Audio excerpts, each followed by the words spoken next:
Greetings, friends. Juan Ingriski here, and this is the weekly Russian-Ukrainian War update for the week of March 18th through 24th of 2024. And this week we have some updates along the front, along with things outside the front to talk about. So let's get right into it. So first, we're going to talk about where the action's been action-packed for this Russian winter push, which is now entering its spring phase, which will probably slow things down, as with the rainy season is making a lot of things harder for offensive operations. So, but this is where the action's been kind of focused for the winter, and this is probably where also the actions will continue taking place in the spring until the Russians decide where to focus for their summer campaign. But let's talk. This is where a lot of the action is still going on for this week. So this week, I believe so. If my memory serves me correctly, last week we talked about the capture of Orlovka and Tonika. I'm not sure. I forgot exactly if it happened like in the very beginning of this week or it happened last week. But basically, Tonika and Orlovka have been completely captured by Russian forces. Now they have been mostly captured by Russian forces before. However, the Ukrainians, as we mentioned during the month of March, have been doing these countless counterattacks to try to prevent the Russians from capturing this first line of defense outside of Avdiivka, to try to shore up the second line of defense. Now, I've mentioned in my other videos about where these, next line of defenses Ukraine is trying to build up as they're trying to hold the Russians back. I showed them, I said it's going to be along, this rail line and along this, this ravine, and then along the Vochachka River, something like this red line. And so that is where the Ukrainians are building their next line of defense, but Avdiivka fell so rapidly that they didn't have as much defenses here, so they need to build that up, and to do that, they're trying to slow down the Russians. But while they did slow down the Russians are now on the attack and now slowly gaining ground again. And this week, they basically have solidified their gains over Orlovka and Tonika. What happened was basically the Ukrainians kept trying to get it back into the center of Orlovka, but no matter what, the Russians held the center of the village and basically prevented the Ukrainians from going any further or capturing any part of it, so they had to fall back. And in Toninka, the Ukrainians were kind of held up in these dachas to the northwest of the village, and then to these farmhouses. However, because of relentless Russian bombardments on these dachas in these farmhouses, they were able to basically force the Ukrainians back to this river. This is why they have fallen back to Sinivka right here, with this river acting as a natural kind of barrier. And because of that barrier, the Ukrainians are now are able to hold it a bit better. But anything that, if they want to go into Orlovka and Tonika, it's a bit of a far-off gamble. So the Ukrainians fell back behind this river, and that's why Orlovka became under complete Russian control. Not only that, the space between Orlovka and Berdichi, these fields in front of Semyonovka, have been captured by the Russians. The Ukrainians basically completely fell back to the village of Semyonovka. Along with Toninka as well, we saw the Russian troops actually start expanding out of Toninka and start approaching, these first tree lines out, to the more western part of Toninka, well, even beyond Toninka. And basically they've retreated again to behind this little river. This is the river that's giving Ukraine a bit of a defense at the moment here. So the Ukrainians are behind this red line, and basically they're holding up at Umanska, they're holding up at Sinivka, and they're basically using this river as a natural defense point to hold off the Russians. So, it's going to be a bit of a while for the Russians to cross this river to try to take Sinivka, but the Ukrainians basically gave up on trying to take Tonika and Orlovka, and thus they have come under complete Russian control. So the Russians have captured fully these two villages and are now basically the border. The front line is kind of along these rivers here. A quick look about Berdichi. This is one of the last villages that the Ukrainians have actually fought the hardest, and this is where all the Abrams tanks have been deployed. This is where we see a lot of fighting from the Ukrainian side on this village. And so, and a lot of Ukrainian channels report that this is a very, the fall of Berdichi would give the Russians a very solid kind of like forward base of attack to not only start advancing towards the second line of defense right here, but also then this is where they could actually advance onto Sinivka from the north, because if they take Berdichi, they could basically bypass this small little river from the north and just advance onto the village and collapse this entire front right here. And then thus the Russians will have full control over the first line defense and basically have a springboard towards the second, and they don't want that. So Berdichi is very important for the Ukrainians. The Russians have stopped the Ukrainians from taking back the village. The Russians and Ukrainians hold about half and half of the village. But so nothing big changed in Berdichi. It's about half and half contested. But again, the Russians are now back on the attack and slowly gaining ground on this first line of defense. Not surprising that the Russians are now advancing a bit to the western edge of Tonika. Even before the Avdiivka fell, the Russians were kind of have the salient towards Peremyska at the top here. They basically, once they took Vedana about a year or two ago,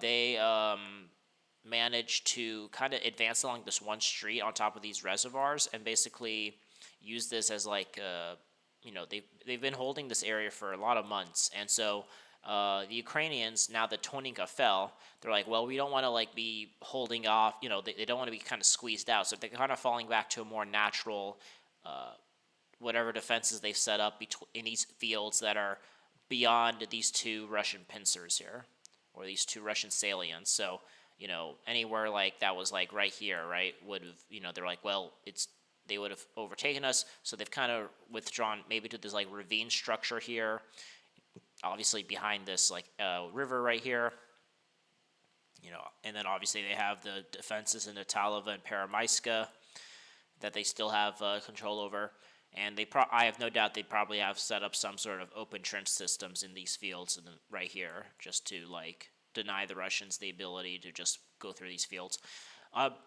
So basically the Ukrainians have given up on trying to hold. They basically had to fall back to more natural defense points, and that's kind of the story of Avdiivka this week. Is that the Ukrainians have given up on their trying to push the Russians back, and now they're just falling back to where their next line of defense is. We'll see if the Russians could develop their success in Berdichi, or have the same success in Berdichi and see this fall Semyonovka. And we'll see if after basically a month after Avdiivka fell, which while I do think Berdichi and Semyonovka will eventually fall, now the big question is, it's not a matter of if the Ukrainians are going to get back Avdiivka. It's now a question of has the counterattacks given the Ukrainians enough time to solidify the new second line of defense and prevent the Russians from having too much of a breakthrough here. We actually also saw this happening up near Novokalinova, where there was a Ukrainian attack that attacked about to the north right here, and they're trying to basically, the Russians have their main line of defense along this rail line right here, and the Ukrainians from Novokalinova are basically did a small scale attack here to kind of put the pressure here. And again, the whole purpose is to prevent the Russian capture of Berdichi. So you could see the Ukrainians made a very big focus on Berdichi. So small scale gains, the Russians cleared the area between Berdichi and Orlovka. They managed to push the Ukrainians all the way behind these rivers from Tonika and Orlovka, and thus liberating these two villages. So the Russians are now back on the offensive here.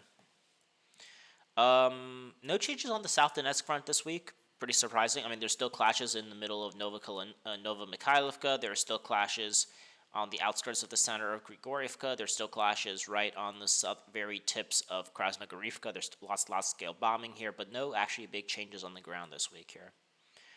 Let's going to continue going here. There's been a lot of more upticks in bombings in the Ugledar and Velika Novosoloko fronts. These places have been pretty quiet for the last few months, but the Russians are now upticking the amount of bombs they're throwing here. There's been a lot of bombings near Urozhaina and Staromayorska. I don't think the Russians are going to try to retake everything they lost in the Ukrainian counteroffensive, because then all they'll have, right, is this salient. So as you know, the Russians had their front line was something like this. As you can see, the Ukrainians could still attack the sides from here. They could attack the sides, from here. And so this is a bit of a this is a bit of a salient, and the Russians don't need to take all this back in terms of but I do think maybe they might take back Staromorsk and Orozhina just to have these two kind of forward bases of control, so that maybe they could defend this area a bit better. But so far it's a low priority. But the Russians are putting pressure here. Probably the Russian tactic is to put pressure on every point in the front, so the Ukrainians can't just draw forces away. Like for example, the Ukrainians stopped attacking here because they wanted to use their Marines to do offensives in Kherson, for example. But again, so it can't be like if the Russians don't attack here, the Russians are attacking everywhere, then the Ukrainians could basically grab most of the troops here besides bare bones territorial defense and send them to more important parts of the front. So the Russians attacking everywhere means the Ukrainians have to put at least some units here to defend. Let's talk. There's been no changes on the Kherson front. In the Zaporozhye front, we basically got confirmation this week that the Russians are in the center of Robotina. This village is about half contested. Again, they are trying to basically clear out this kind of salient the Ukrainians dug into. And basically, I think, reach this kind of tree line right here. This would basically flatten the front line and it's more of a psychological morale blow to the Ukrainians, because then they would have lost the only village they managed to take in their main thrust towards the Black Sea.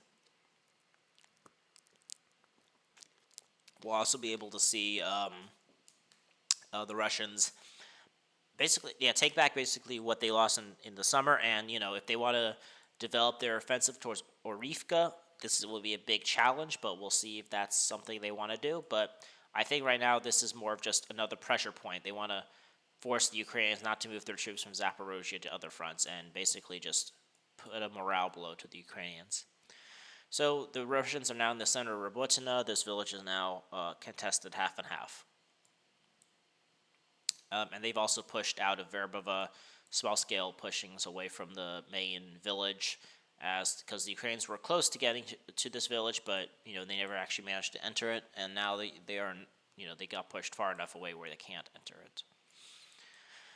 That's that front. Now, another area besides Avdiivka that actually has a lot of things going on is the Bakhmut front.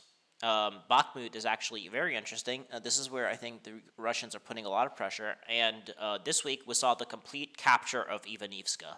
We saw the Russian troops basically capture this whole village, and this was facilitated by the Russians taking I don't think you could see it here per se. Maybe you can. Maybe. I don't know. But basically, if you look at actual pictures in this area, like right here, there's a lot of trenches right here, and that's because this is a hill area. This hill basically prevented the Russians from taking all of Ivanivska, but the Russians did a daring assault, and not only that, they managed to take these trenches to the north here, and while they haven't taken this entire hill, they basically took, I think, enough of the hill where they were able to fully secure Ivanivska. The fall of Ivanivska, while it is on the low ground, it was the center of operations for Ukrainian activity on the eastern bank of the Seversky Donetsk Canal, which is right here.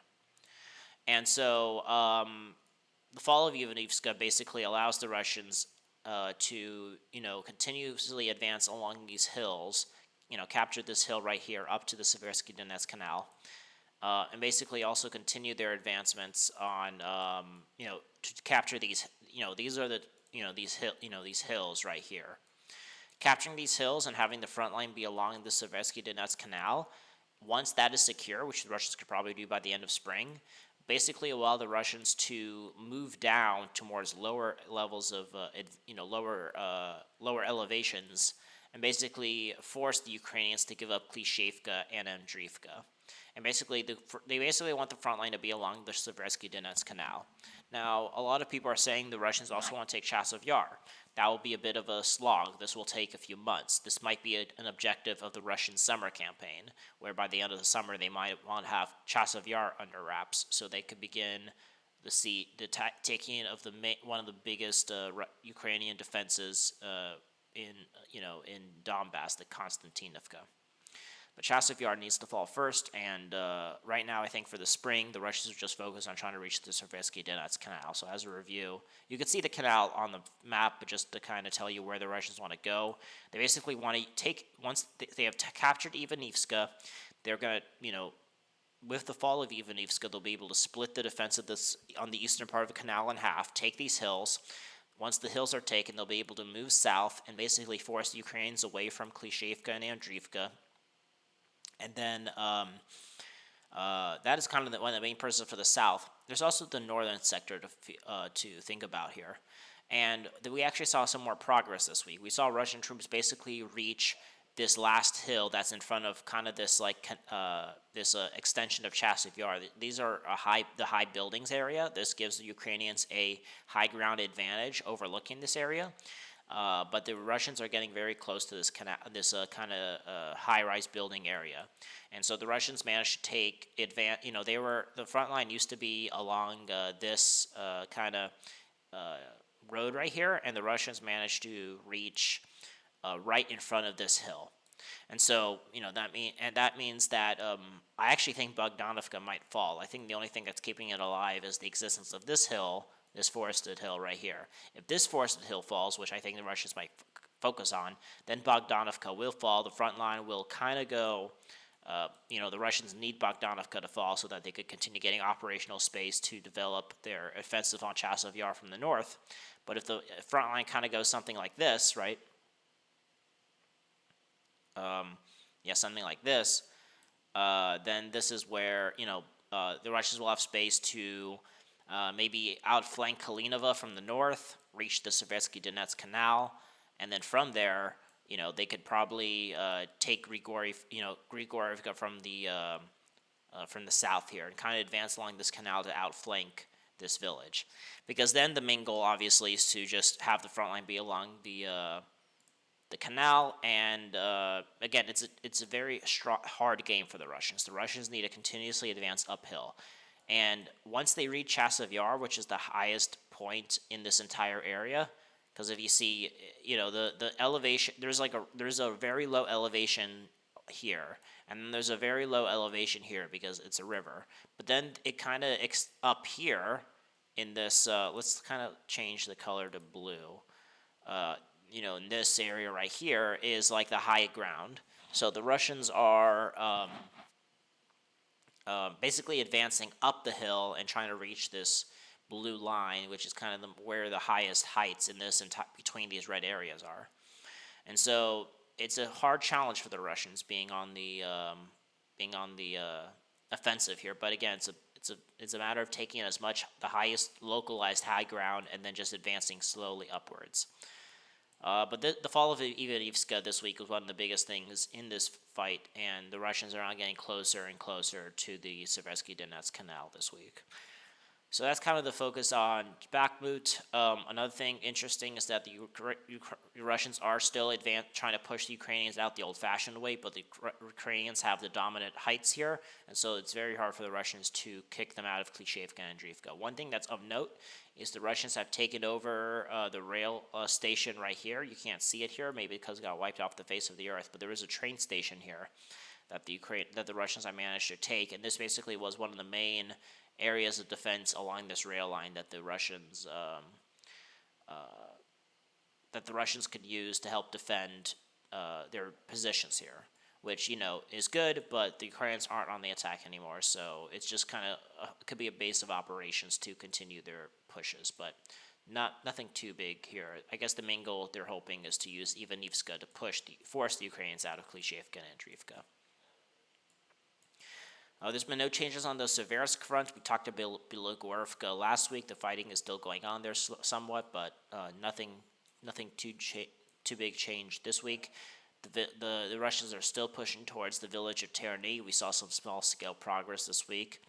We saw the Russians advance, I think, this much, and this week. So we're very slowly and surely seeing the Russians move very, very close to Terny. And I wouldn't.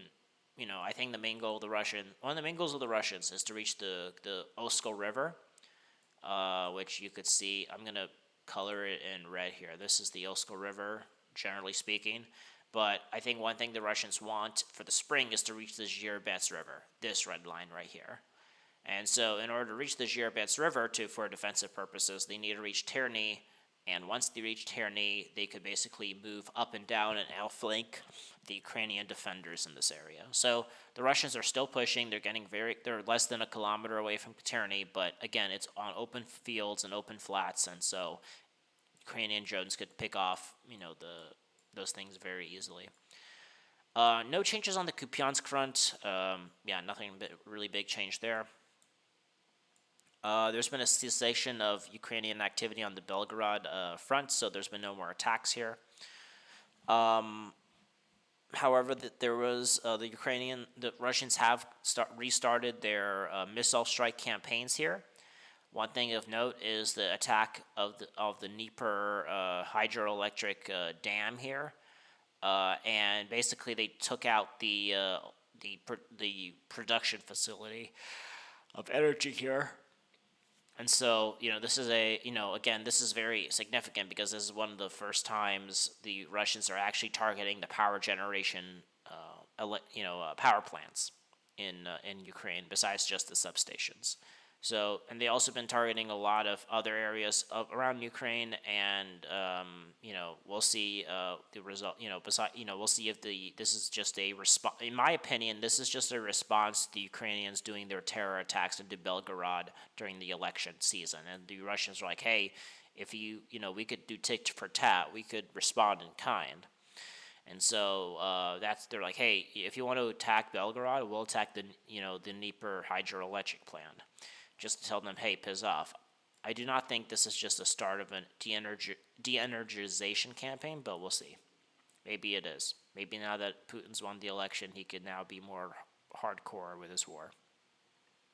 So that's the end of this video. The Russians are on the offensive here. The spring is going to be bringing a slowdown to operations, but we'll see if the that doesn't mean it will be a cessation of all activities.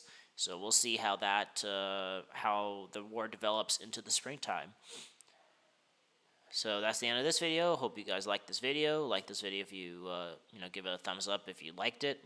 And subscribe to my channel if you want to see videos like this one to continue following my weekly Russian-Ukrainian war updates and maybe some other videos if I ever get back to that. And then also comment your thoughts and share this video around. So aim high and wander on.